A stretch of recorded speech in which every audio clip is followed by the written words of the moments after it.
ఎంతో పవిత్రమైన ఈ శివరాత్రి రోజు ఉపవాసం చేస్తాము. శివుణ్ణి భక్తి శ్రద్ధలతో ఆరాధిస్తాము. శివుడు అనగానే మార్కండేయుడు కూడా గుర్తొస్తాడు కదా.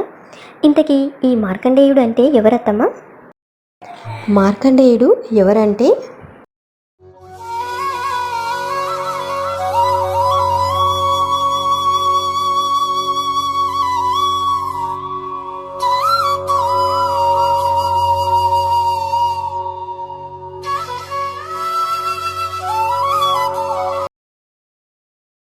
స్వామి, మీరు మృకండ మహర్షిగా ఎంతో కీర్తి ప్రతిష్టలను సంపాదించారు. కానీ మనకు ఆ భగవంతుడు సంతానయోగం మాత్రం ఇవ్వలేదు. పరమశివుడు తప్పకుండా మనల్ని అనుగ్రహిస్తాడు దేవి.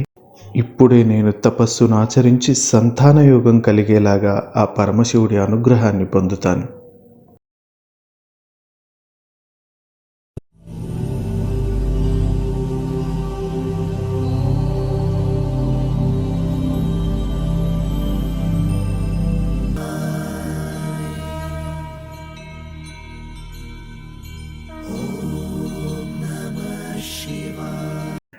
మృకండ మహర్షి, మీ తపస్సుకు మెచ్చాము.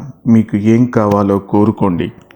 స్వామి, నాకు సంతానయోగం కలగాలని అనుగ్రహించండి.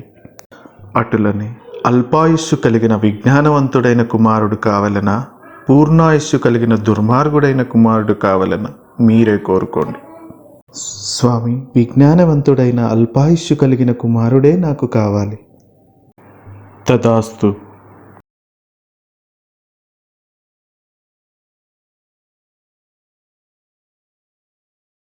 అమ్మా, నాన్న ఎందుకలా చింతిస్తున్నారు? మార్కండేయ, ఇప్పుడు అసలు సమయం ఆసన్నమైంది. పరమశివుడు నీకు అల్పాయుష్యునే ప్రసాదించాడు. నీకు 16 సంవత్సరములు నిండినందున మృత్యువు దరిచేరబోతుంది. మృత్యువుని దరిచేరకుండా ఆ పరమశివుని అనుగ్రహాన్ని పొందాలి నాయనా.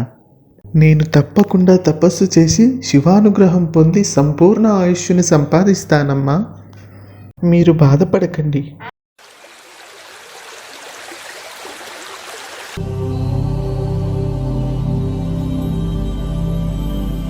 జల ప్రవాహ పావిత స్థలే గలేవ లంబ్య లంబితాంబుజంగ తుంగ మాలికా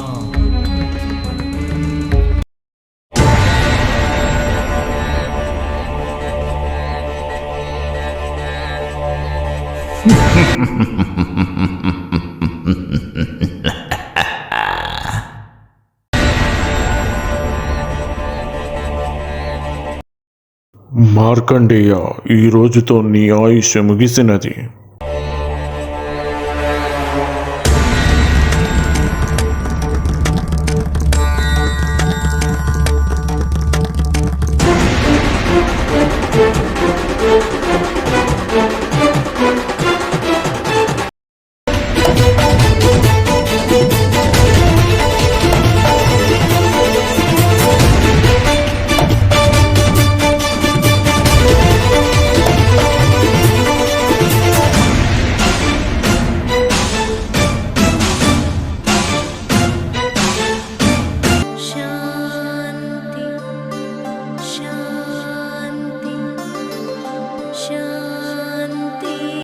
మార్కండేయ, ఇప్పుడు నువ్వు మృత్యుంజయుడివు.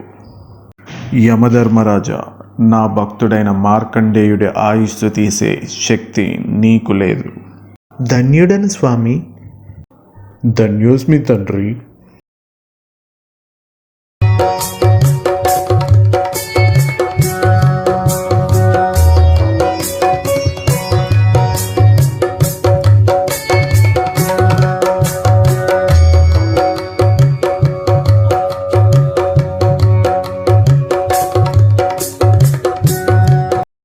శివుడికి ఎంతో ఇష్టమైన జొన్న లడ్డు చేశాను.